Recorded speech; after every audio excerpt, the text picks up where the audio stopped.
Hola a todas y todos quienes nos están escuchando. Les damos la bienvenida a nuestro sexto capítulo de Voces Bravas, programa realizado por Daniela Morales y Vanessa Durán. Hola, Vane. Hola Dani, estaba con el micrófono apagado. ¿Cómo ¿Cómo estás? estáis? Bien. Qué bueno. Es fin de largo. Sí. Bueno, aquí desde la organización Salvemos Mar Brava. Como saben ya en esta serie de programas hemos estado hablando sobre el conflicto eólico en el territorio de Mar Brava y sus sectores aledaños y sobre las trampas de la transición energética en Chile. Así que los saludamos y les agradecemos estar una vez más con nosotras en este capítulo. Y agradecer igual a todas las personas que nos escuchan. Estamos contentas igual de que los capítulos se han ido difundiendo cada vez más. Tuvimos un quinto capítulo bastante entretenido también, porque habla de una experiencia ahí en Negrete de gente que está viviendo las consecuencias de lo que nosotras buscamos eh, prevenir en este territorio, no solo nosotras, sino que toda la comunidad organizada. Así que bien por ese lado. Y bueno, continuamos con una sección que se ha ido implementando últimamente en los últimos capítulos, que es la sección noticias. Noticias del Noticias. mundo. Sí, noticias del mundo. En este caso igual es interesante tener una sección noticias frecuente porque significa que pasan cosas en torno a la transición energética o transición justa en este territorio y es algo que se está viviendo demasiado cercano. Así que bueno, como noticia vamos a comenzar con lo que ocurrió en Ancud recientemente y que fue el ingreso por parte de la comunidad de la carta de solicitud de audiencia pública con más de 250 firmas, es decir, más de 250 habitantes solicitan a la municipalidad de Ancud que se otorgue esta instancia de participación ciudadana llamada audiencia pública, en la cual se busca exponer sobre el conflicto energético en Ancud, pero también sobre las repercusiones que tiene en toda la provincia. Es decir, buscamos hacer un acto local, comunal, pero que tiene impacto a nivel provincial. Entonces, hoy estamos a la espera de que nos respondan esta carta con el día y la hora de la audiencia pública. Y como fueron recientemente las elecciones, sabemos que probablemente esta hora va a corresponder a la instancia en donde ya esté el nuevo alcalde, que en este caso es Ojeda. Así que estamos atentas ahí a esa respuesta y vamos a divulgarlo obviamente por nuestras redes sociales. Súper. Oye, Vane, bueno, solo hay recordar, solo para hacer un poco de memoria, que esta sería la segunda vez que Sí, la organización pide y presenta en una audiencia pública así es. y que ha sido una herramienta bien importante, histórica, para la organización, lo que sucedió en la primera audiencia pública, donde la Vane presentó increíble. Gracias.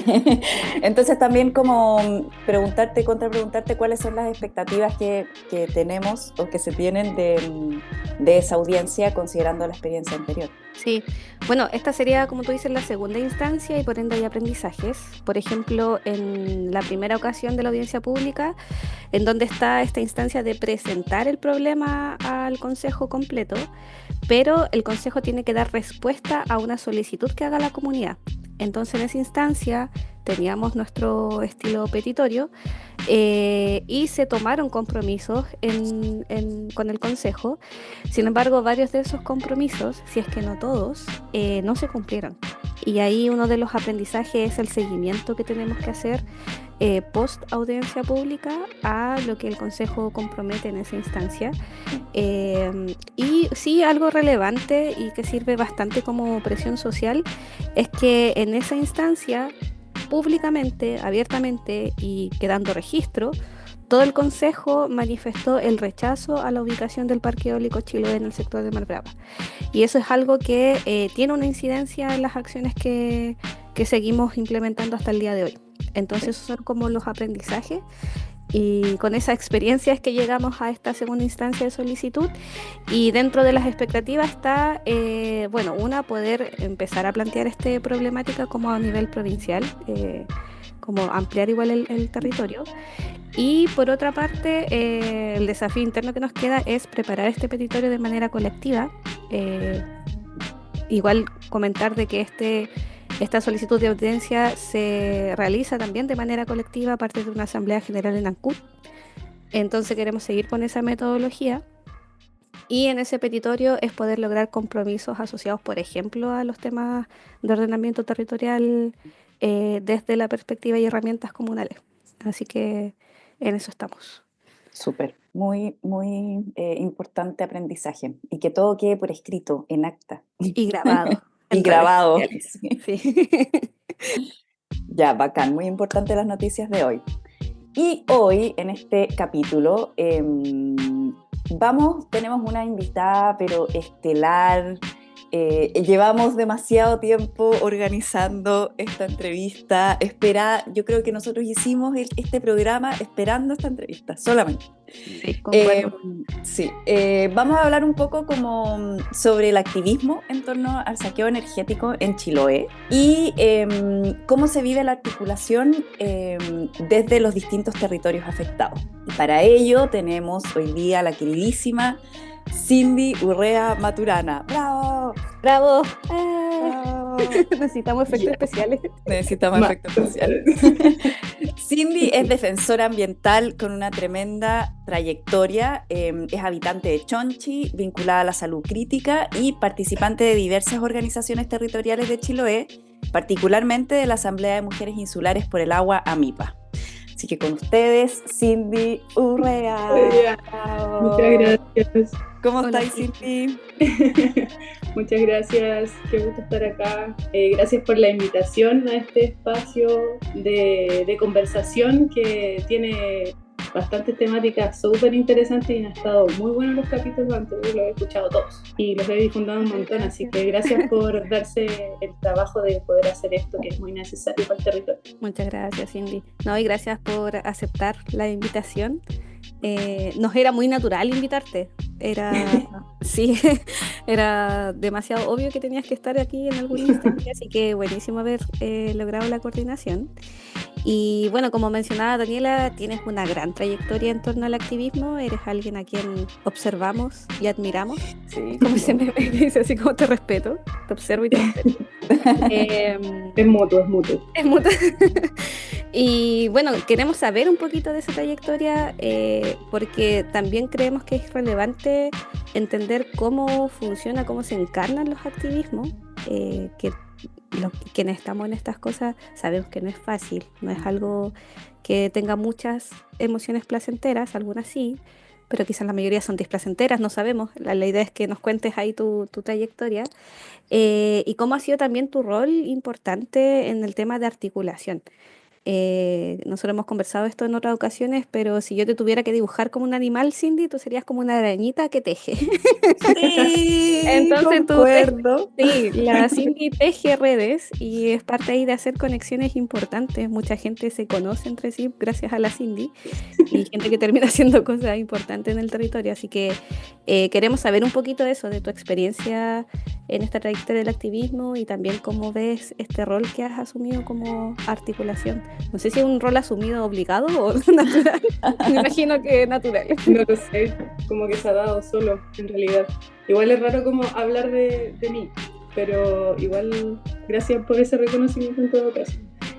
Bueno, yo soy afuerina, vivo hace 8 años en Chiloé, específicamente en la comuna de Chonchi, y bueno, cuando llegué a Chiloé ya sabía un poco lo que estaba sucediendo en el territorio, sobre todo por el reciente movimiento de Mayo Chilote, y evidentemente era un lugar que además de ser hermoso paisajísticamente hablando, también tenía y sigue teniendo como un valor en lo organizacional, en lo social, en lo político súper importante. Yo siento que en ese sentido el archipiélago tiene muchas batallas ganadas, tiene muchos triunfos que no se han visibilizado tanto porque la maquinaria sigue encima, pero Chile tiene mucho aprendizaje en relación a la defensa del territorio y eso es súper, súper bacán. Yo vengo igual de una historia como un poco ligada a la naturaleza gracias a mi familia,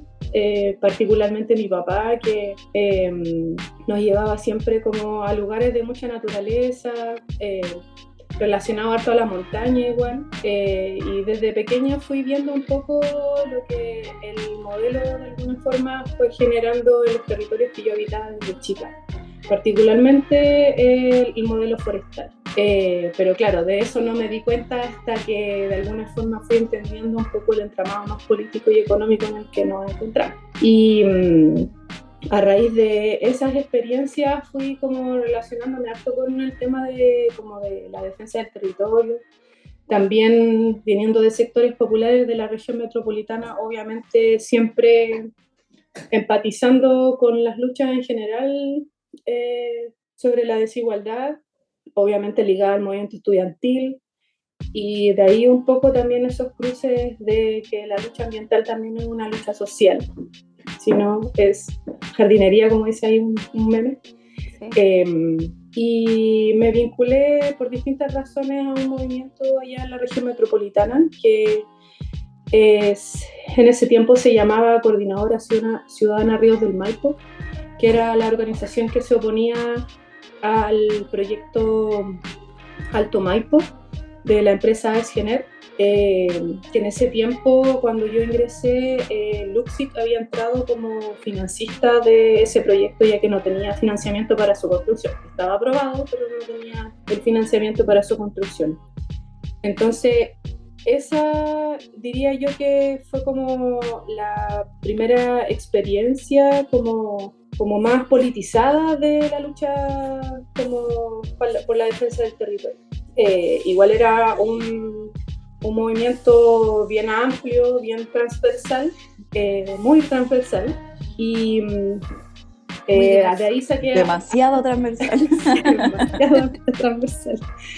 Y claro, por lo mismo se generaban estas tensiones internas.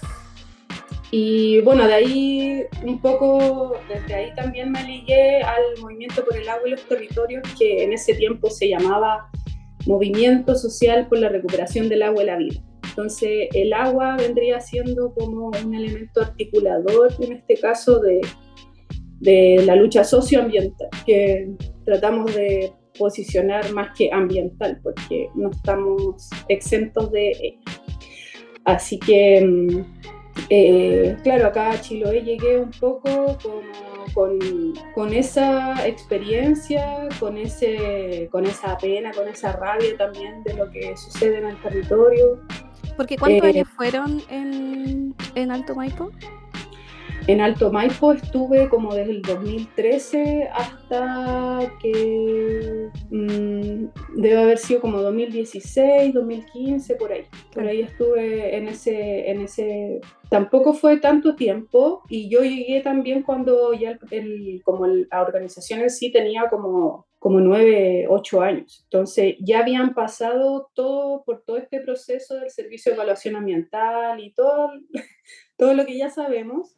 Entonces mi rol ahí fue más que nada de agitación y propaganda. Esa fue mi rol ahí, de estar en las juntas de vecinos, en las calles, pintando murales, poniendo afiches, yendo a los colegios.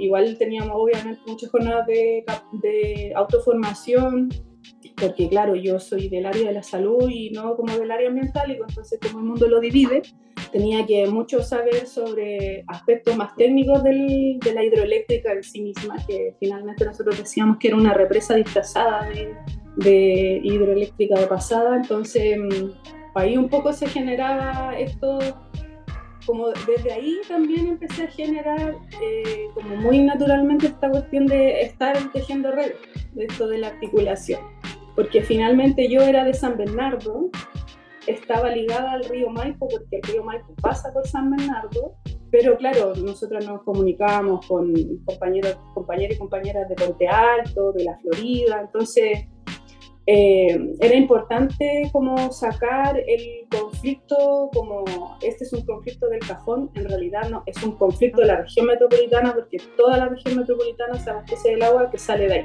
Sí, y un poco lo que intentamos hacer con los extractivismos acá, como Transalec, claro, Ancud, pero no es un problema de Ancud.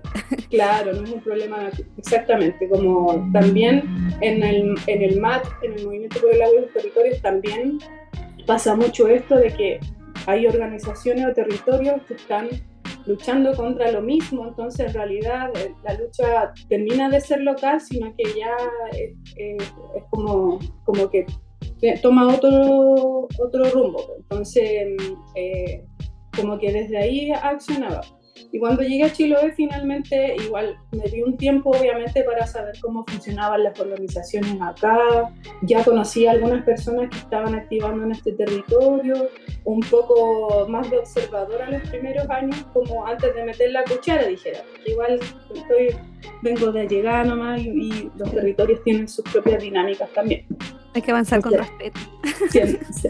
Sí, con respeto y con cuidado hay que avanzar. Sí, y para aprender también, porque uno no es de acá también. Entonces, la dinámica o la forma de organizarse en Santiago no son las mismas que las de Chiloé, no tienen por qué ser iguales, porque son territorios distintos, hay historias distintas, personas distintas. Entonces, ahí fui de alguna forma conociendo gente. En ese ir observando el territorio empecé a conocer gente, y la gente que empecé a conocer era principalmente mujeres. Muchas mujeres en el territorio, defendiendo el territorio y haciendo cosas. Y haciendo cosas y no necesariamente mostrando, así como, oh, yo miren acá, estoy defendiendo el territorio. No, sino que haciendo cosas en silencio, siendo súper efectivas en su trabajo. No como otros. Claro. A eso iba el comentario. Bueno, la Dani la agarró. Claro, entonces habían personas, o sea, como de distintas partes del territorio haciendo hartas cosas y claro, me toca también como vivir la tercera ola feminista acá en Chiloé, y ya era como, ya bueno, hay que juntarse, necesitamos hacer cosas porque acá en Chiloé hay un tema importante que tiene que ver con la violación, con el incesto, que son temas que por lo general no son muy visibles, porque claro, Chiloé es un paraíso, acá todo es muy bonito, entonces eso es como el lado oscuro de lo que pasa en el territorio, y que lamentablemente Chiloé a nivel nacional es uno de los puntos rojos en relación al abuso sexual. Y en ese sentido como que me empecé a articular desde los feminismos con distintas mujeres de acá del territorio, y participé en una organización que se llama La Araña Colectiva. Entonces me dio risa, claro, como porque claro, bueno, igual fue una anécdota el por qué le pusimos a la araña, porque hicimos como una analogía entre cuando uno en ese periodo decía yo soy feminista en un momento determinado, no sé, en un espacio de personas, cuando uno dice yo soy feminista, como que da miedo, como que que oscura, y no se depila, por ejemplo, atado al tiro. Claro, la conflictiva. Entonces como que la araña genera eso también, así como que la pilláis, como que ¡ay! ¡Qué cosa! Entonces también hacíamos como una analogía de que lo que genera a nivel como corporal incluso, la presencia de la araña. Entonces, además la araña es tejedora, entonces como que hicimos un poco esa analogía. Y bacán igual hablar de las cabras, porque si bien ahora no estamos activando tanto, igual hoy día, así como noticia también, última noticia, estuvimos apoyando hace como 2 años a una mamá que denunció a su expareja porque violó a su hija, y la ayudamos, la apañamos en todo lo que significa esta situación, y finalmente se demostró en tribunales que efectivamente la persona, Claudio Andrade se llama, que vive en Chonchi, en Tara, fue declarado culpable, pero le dieron una sentencia de 5 años de libertad vigilada. No, bueno, qué brutal. Injusto. Entonces, el movimiento feminista diría yo que está un poco desarticulado, pero se han estado generando distintas acciones a nivel territorial, como para poder visibilizar lo que está pasando en Chiloé, porque es evidente que no es primera vez que pasa. esta situación. Entonces, claro, de alguna forma esta mamá también tiene algunas herramientas que le han permitido como incidir un poco más y pedir apañe a las organizaciones feministas que la apoyen a visibilizar lo que está pasando en este caso con su hija. Y con ella también, porque finalmente una persona que es muy conocida en Chonchi, que probablemente tiene familias y amigos que de alguna forma guardan silencio. Obvio, lo protegen. Son cómplices también de este abuso. Entonces, por ahí un poco, quizás me desvío un poco del tema, pero... No, súper importante. También como relacionando esto, qué pasa con las mujeres, las niñeces en el territorio, que no, algo muy similar a lo que pasa con nuestro territorio, con la montaña, con el mar, con la tierra, exactamente lo mismo, así como que pareciera que cualquiera puede hacer lo que quiere y nadie dice nada. Entonces un poco desde ahí también es que empecé a conocer a mujeres que hoy día componemos esta asamblea de mujeres insulares por las aguas, que claro, nacimos en periodo de pandemia, desde la virtualidad, y que permitió de alguna forma articular mujeres no solamente que están actualmente habitando el territorio, sino que también ha permitido que mujeres chilotas que han tenido que emigrar de esta tierra contra su voluntad, pero por temas de estudio tuvieron que irse, y que por temas de trabajo también no han podido volver, como que en las asambleas esta virtualidad se ha vuelto una herramienta súper poderosa, porque finalmente nos ha permitido que estas mujeres sigan estando conectadas de alguna manera a su territorio y haciendo cosas por el territorio. Claro, eso fue en 2021 y 2021. De hecho, claro, ligándolo con lo que mencionabas o sea, no lo hablamos, solo quedó ahí como subyacente con el comentario de y otros, y muestran mucho de lo que hacen, y muchas veces sosteniéndose en el trabajo de mujeres, que ha sido como un problema en varias organizaciones. Entonces, igual hay una pregunta que queríamos hacerte, Cindy, es como, ¿cómo AMIPA responde a estos liderazgos masculinos principalmente, aunque a veces son encarnados en mujeres que tienen caracteres bastante patriarcales? Y también saber qué aporte tiene la perspectiva de mujeres defensoras en la defensa del territorio. O sea, por qué es distinto y qué plus vemos en esa conformación. Sí, bueno, varias de nosotras que nos conocimos también en esos espacios más feministas, siendo mujeres, no sé, heterosexuales, no lesbianas, también tuvimos algunas diferencias en distintos espacios. También entendíamos que era un periodo donde estábamos descubriendo el nivel de violencia estructural a la cual todas nuestras ancestras hasta el día de hoy hemos estado como insertas. Y este espacio de AMIPA finalmente trata de no, o sea, veníamos con esa experiencia y tratamos de no generar dinámicas que pudiesen hacernos sentir vulneradas dentro del espacio. O sea, como que tratamos de que la asamblea finalmente sea un espacio de cuidado, además de todo lo que tenemos que hacer como en el territorio, también es un espacio de cuidado, de contención, de amistad, porque claro, la cotidianidad hoy día está súper compleja, la vida está súper cara, el trabajo está súper precarizado, considerando además que somos mujeres, la mayoría madres, la mayoría profesoras, entonces hay distintas violencias que se cruzan y que nosotras consideramos al momento de activar en el territorio. Es decir, no estamos siempre reaccionando frente a la coyuntura diaria, sino que también estamos pensando a mediano y largo plazo, qué es lo que está faltando de raíz en el territorio que nos permitiría a nosotras poder defender este territorio y ser muchas y muchos que vamos hacia el mismo lugar y de manera respetuosa, aprendiendo de la naturaleza también, en ese cohabitar, en ese aprender colectivo. Entonces, un poco también politizando la lucha por la defensa de la tierra. Sí. De hecho, eso te quería como preguntar. Hemos hablado harto rato de defender el territorio, pero si podemos ahondar, por ejemplo, en a qué nos oponemos y qué es lo que defendemos. Claro, bueno, las ambientalistas siempre se oponen al desarrollo y al progreso y a todas esas cosas. A todo. A todo. No queremos nada. No queremos nada. Queremos volver a las cavernas. Claro, Sí, con todo, me encantaría. la montaña sin luz. Claro.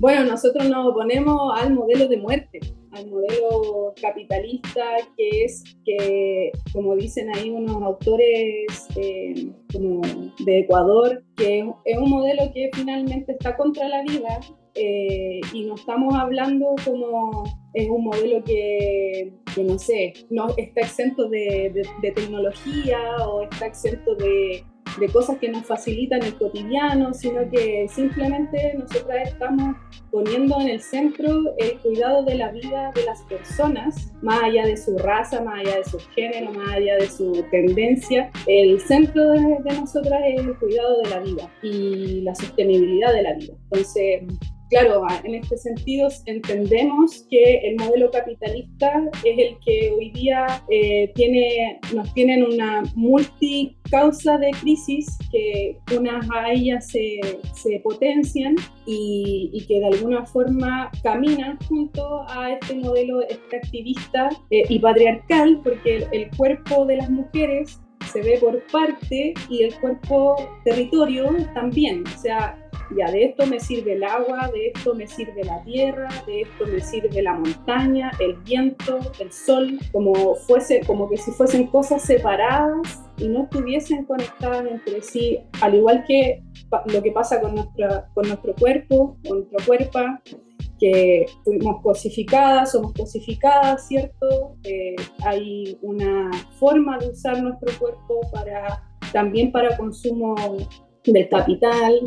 Entonces, como que no sé si ha sido algo que hemos hablado tan explícitamente en AMIPA, pero como que nuestra paraguas o lógica para poder pensar acciones en el territorio, sabemos que implícitamente eso está más que claro. La perspectiva de género, la perspectiva de clase, es súper importante la perspectiva de clase, porque a veces sabemos que hay personas que tienen muchos más recursos, que también se llaman ecologistas, pero su ecología también se basa en la apropiación de lugares, ¿cierto? En la acumulación y también en el lavado de imagen, ¿cierto? Entonces, no sé si respondí bien a la pregunta, pero son hartas cosas como bien complejas que quise introducir en eso.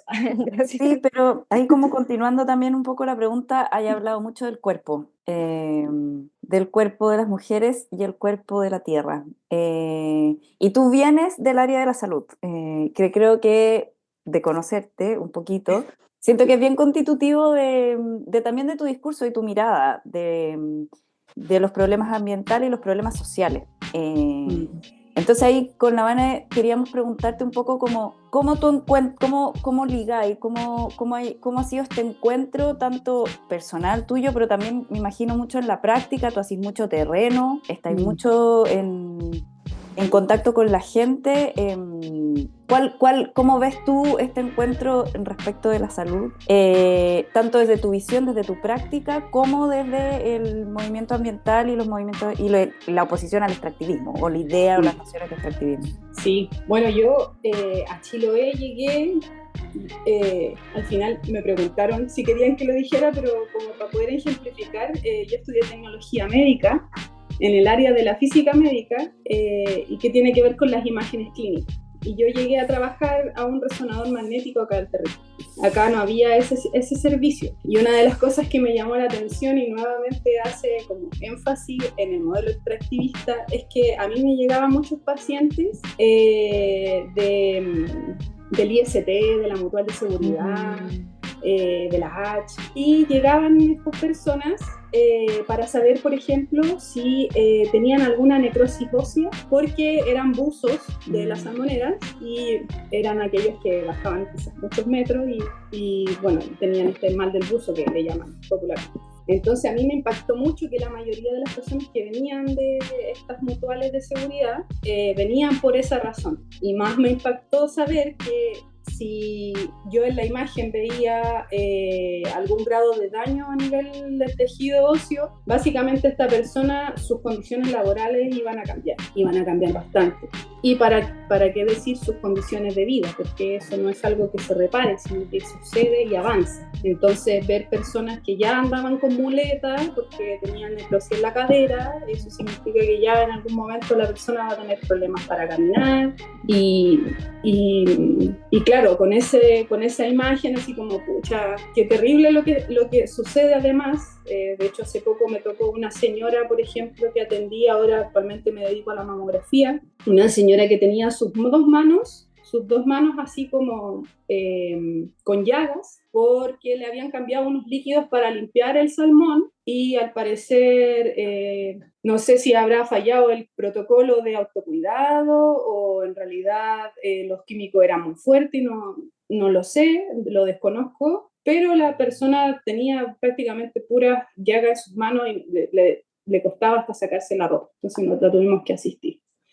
Entonces, esto de cómo está ligado lo que pasa en el territorio en relación a cómo enfermamos o cómo sanamos o no sanamos en el territorio, es algo que está siempre intrínseco, pero la salud se mantiene en una caja blanca, en un servicio que está a disposición cuando hay presencia de enfermedad.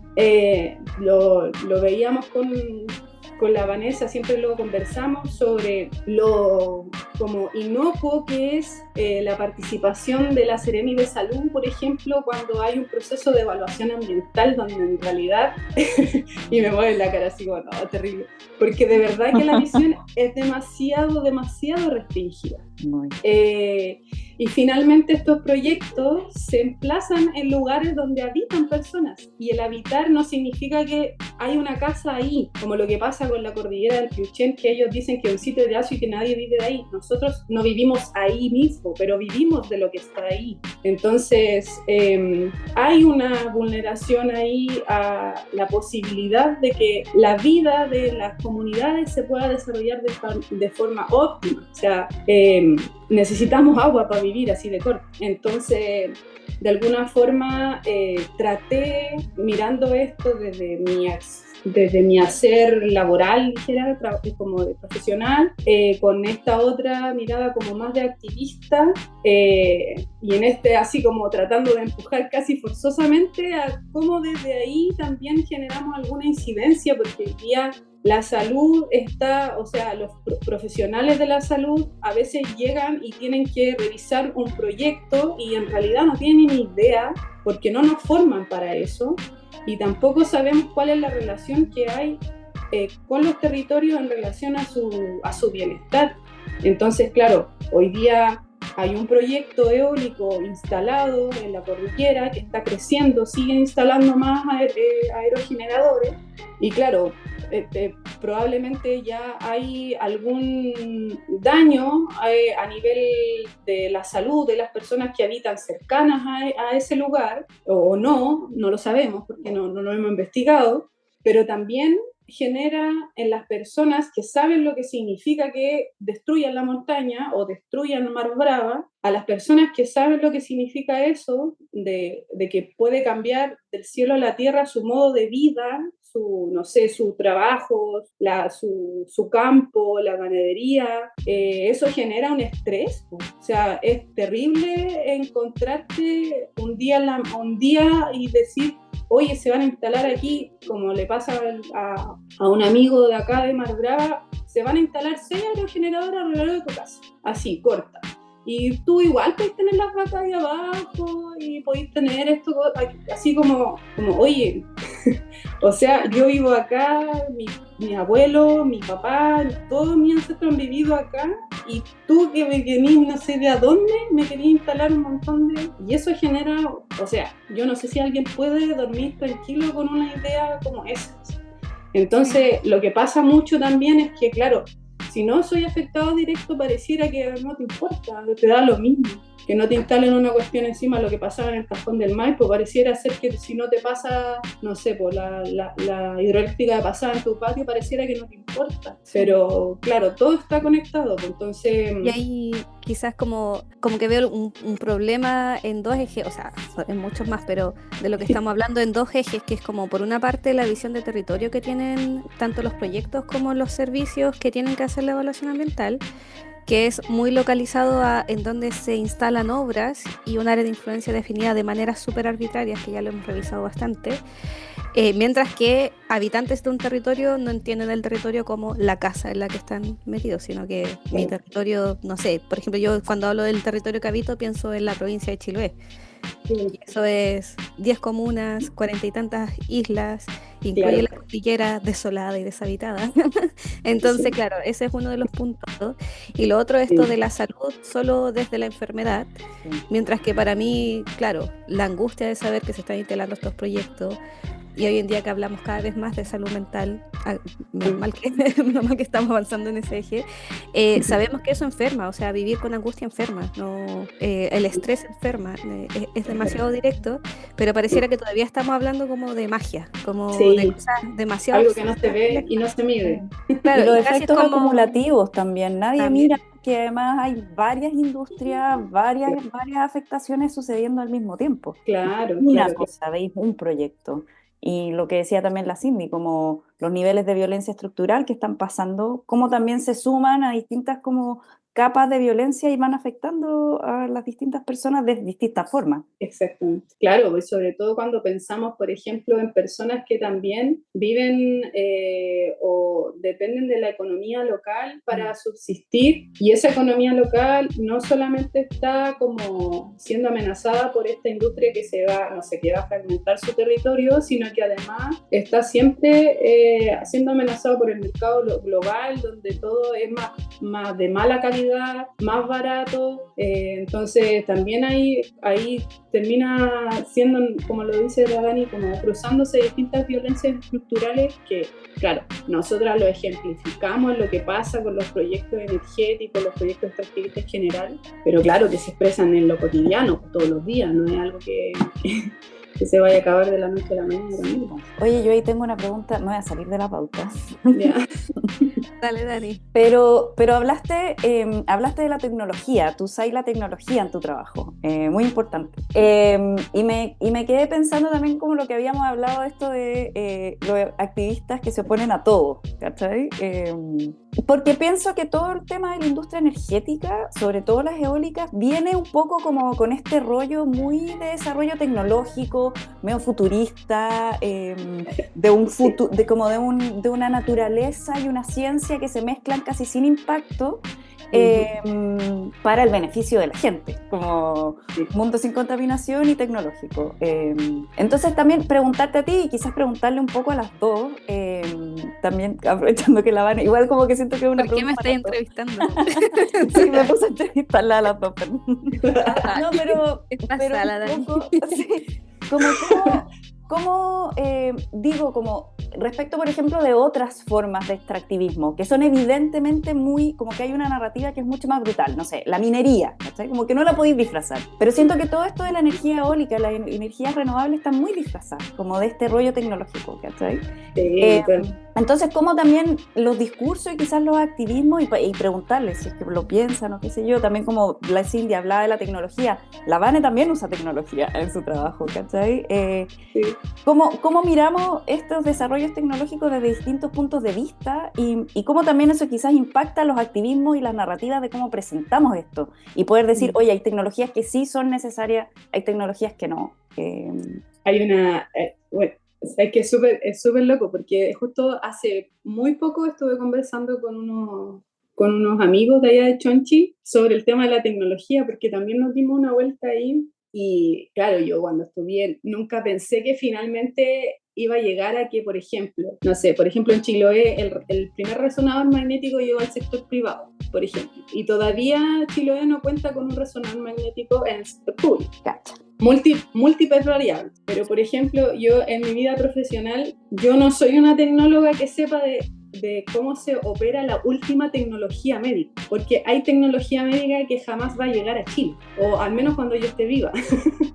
Entonces también hay acceso a la tecnología y a mí me ha tocado estar básicamente en lugares donde no hay acceso a la tecnología. Entonces he estado en lugares donde he levantado como unidades porque no están presentes como un servicio. O sea, si por ejemplo en Keilen una persona se cae a caballo y tiene una fractura en la columna, no podía ver si tenía una fractura en la columna hasta que llegaba 2 horas después a Castro. Eso significa también que esa fractura podría haber sido deteriorada más en el camino si es que no se tenía alguna prevención. Entonces, hay un concepto que habla una autora que es del área de la salud colectiva, de la salud crítica, que habla de la tecnología mercenaria, y me pareció bacán ese concepto porque de verdad que hay una tecnología que es mercenaria porque se alimenta justamente de la explotación de los territorios, porque finalmente cuando uno mira cuáles son las grandes empresas que manejan la tecnología médica, estoy hablando de Philips, estoy hablando de Siemens, como de marcas que son así como, ya, estamos hablando, no sé, de la industria automotriz, que es la que como que más se ve, que le hace las Lamborghini y todas esas cuestiones. Y también no se ve mucho esta otra parte que es de la tecnología mercenaria, pero que además se alimenta de la muerte de las personas, como que hay gente que gana dinero matando personas, así como literal, porque finalmente, ¿qué es lo que hace el sistema de salud? Reproduce la enfermedad, no la previene, porque casi todas las acciones preventivas son las que actualmente, por ejemplo, los estados como Chile, es donde menos recursos invierte, porque el sistema de salud está siempre operando como apagando incendios todo el rato. Entonces, esta tecnología que finalmente no es una tecnología que llegue a todos los territorios, lamentablemente sigue operando bajo una misma lógica, que es la misma lógica que hablábamos hace un rato, que es una lógica capitalista, ¿cierto?, que está en contra de la vida, que no está a favor de la vida, o sea, no está para salvarnos, sino que está bajo la misma dinámica de generar una ultra tecnología que sea ultra megasónica y que claro, se pueden ver, o sea, no sé, hoy en día hay máquinas que tú las pasáis por acá y cachai si tiene un coágulo y le puede dar un infarto en cualquier momento, pero esa tecnología no está en nosotros. No está disponible para la gente. Claro. Entonces, esa es la vuelta que yo le doy a propósito de mi experiencia muy particular y pequeña de la vida. Igual ahí quizás complementar que pensando en estas tecnologías que supone nos iban a salvar de la crisis climática, como las energías renovables, la disminución del CO2 en la atmósfera, pero lamentablemente, claro, cuando insertas ese deseo y esos avances tecnológicos dentro de este sistema y este modelo económico y de estructura social, terminó siendo un negocio que lo último que está pensando es en la crisis climática. Vio una oportunidad en la crisis climática para hacer un negocio, para justificarlo, para tener apoyo del gobierno, para acelerar lobby. Y en ese sentido, por ejemplo, Chile, como dejó al libre mercado la generación de energía y la transmisión de energía, y que se regule solo con la mano negra. Hoy en día es un negocio que lo único que les interesa, claro, lo único que les interesa es poder instalarse en cualquier parte pensando en esta rentabilidad. Entonces, independiente en que los propios activistas obviamente queremos hacer frente a la crisis climática, no tiene sentido decir sí a las energías renovables en cualquier lugar porque me interesa el gas de efecto invernadero, cuando hay territorios que simplemente no son aptos para soportar mega industrias para alimentar el bolsillo de una persona. Entonces, en este sentido, para mí el contextualizarme en un territorio que es insular me hace muy fácil el poder decir no, o sea, las energías eólicas en esta dimensión para estos fines, en donde además ya está como igual identificado el negocio detrás con la exportación de energía, no me hace sentido. Y no tiene que ver con que yo no quiera o que quiera que existan termoeléctricas. Esas son como falsas dicotomías que se presentan en las discusiones. Y ahí, claro, ahí se cae este discurso de que la tecnología nos va a salvar de alguna manera. Y por otra parte, tengo igual bien presente en estos análisis lo que nos compartía Gabriela Cabañas también en el dos capítulos anteriores, y que también ella en algún momento hizo una clase sobre el decrecimiento. Ujú. Y el decrecimiento no tiene que ver con una visión de volver a ser subdesarrollados, sino que tiene que ver con dejar de aumentar la demanda para satisfacer elementos que en realidad no son necesidades, sino que son satisfactores. Hoy en día, Chiloé, provincia, la desigualdad que habitamos en este país, o sea, tiene a personas que tienen necesidades y prioridades como abastecerse de agua. Entonces, en ese sentido, claro, hay prioridades que no tienen nada que ver con avanzar en esta tecnología porque no va a llegar a las personas que lo necesitan. El mismo caso que daba Cinde con estas infraestructuras tecnológicas de la salud. O sea, no van a llegar a Chile, no van a llegar a Chiloé menos.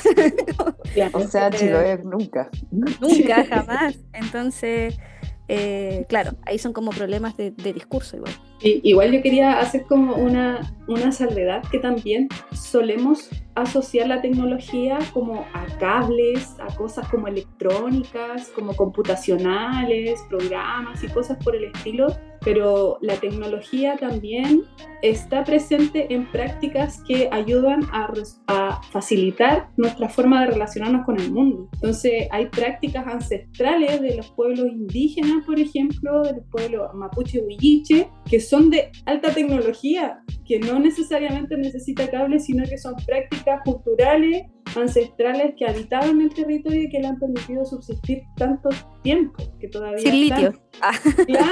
Claro. Como eso, entonces al final esta visión como del crecimiento sostenido y acelerado, sin límites, y esta visión también como de lo grande, porque yo he visto como videos de las eólicas y como este lenguaje más ingenieril, ¿cierto? De como que quién se sube a construir el aerogenerador más grande del mundo, es como los rascacielos más gigantes, como loco, por favor, que también es una visión muy patriarcal. También. Bueno, ahí Sí. ha salido harto el tema patriarcado, Sí. masculinidades tóxicas en esta conversación.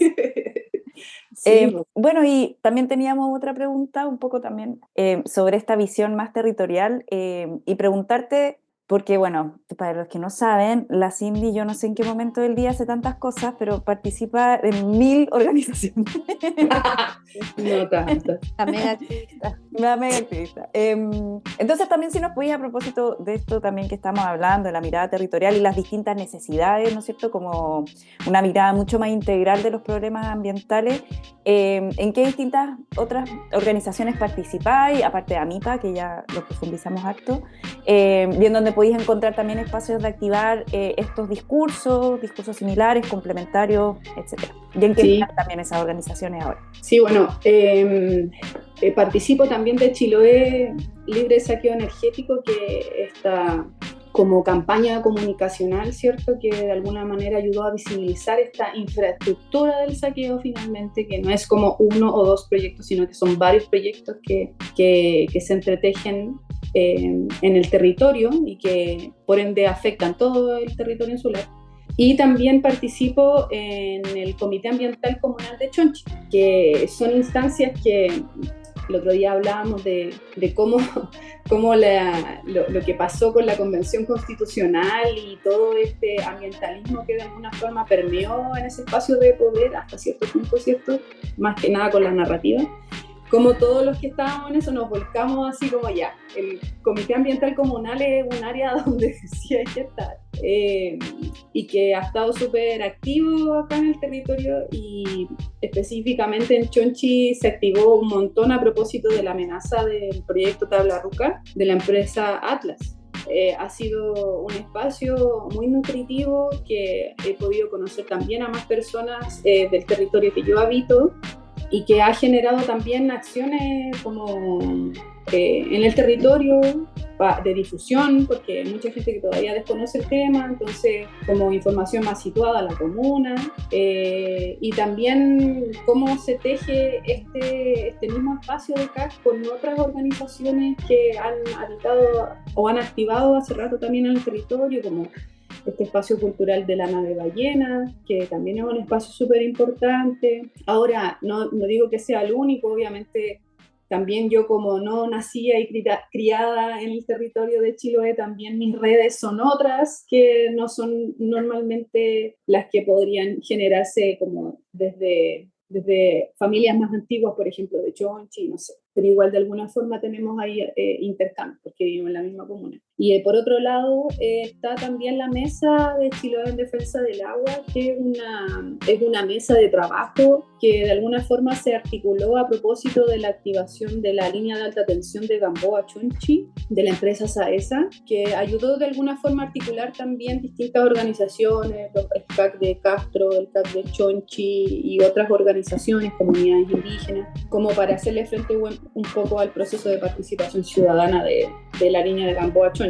Entonces, estos distintos espacios han sido espacios donde se ha podido dialogar sobre lo que está pasando en Chiloé, por qué está pasando esto en Chiloé, y cómo empezamos a articularnos para empezar a hacer más visible este problema, que si bien no es un problema que esté generando así como causas inmediatas, sino que ese es lo complejo finalmente de lo que pasa con la industria energética, que es una cuestión así como tan etérea todavía, que no se puede dimensionar porque además desconocemos mucho nuestro territorio y la importancia de las turberas, por ejemplo, en este caso. De hecho, siempre ¿pero qué tiene que ver la eólica con el agua? Bueno, la eólica tiene que dinamitar la turbera, que es la reserva de agua, y esa es la conexión que tiene con el agua. Entonces, el agua es como para nosotras un ente articulador de todas estas luchas socioambientales. Tiene relación con los vertederos, tiene relación con la presión inmobiliaria, con la deforestación, etc. Entonces, siendo Chiloé un territorio que tiene tiene dificultades con abastecerse de agua durante el verano principalmente. Claro. Entonces, ahí de alguna forma se han generado esos distintos espacios y que se ha logrado articular y que de alguna forma siento que se está moviendo, se está haciendo visible tanto dentro de la isla como fuera de la isla, porque también, al menos como a mí para nosotros es importante también que la gente que viene de paseo o que vea Chiloé como hoy, qué bonito en el verano, que sepa también lo que está pasando, que probablemente cuando él venga en el verano o ella venga en el verano, el agua que ella va a consumir o él va a consumir es la que nosotros también podríamos estar consumiendo y que va a escasear un montón justamente en periodo peak de turismo. Entonces, hay las feministas ambientalistas cagándole la onda a las vacaciones a la gente. Gente, no venga a Chiloé. No, claro. No, es broma. De hecho, como que también nos dimos cuenta que cuando empieza a salir el sol se empiezan a activar un montón la fragmentación del territorio por las parcelaciones, porque en el verano es pic de venta de parcelas. Entonces ya ingresando denuncias por tala ilegal de bosque, porque ya empezaron a hacer los caminos para hacer las parcelaciones. Entonces, nada, pues ahí estamos mostrando lo que no se quiere ver. Oye, Cindy, muchas gracias por la tremenda conversación que hemos tenido. Sí, bueno. Como siempre con la Dani y con cada persona invitada nos quedaríamos mucho más rato conversando.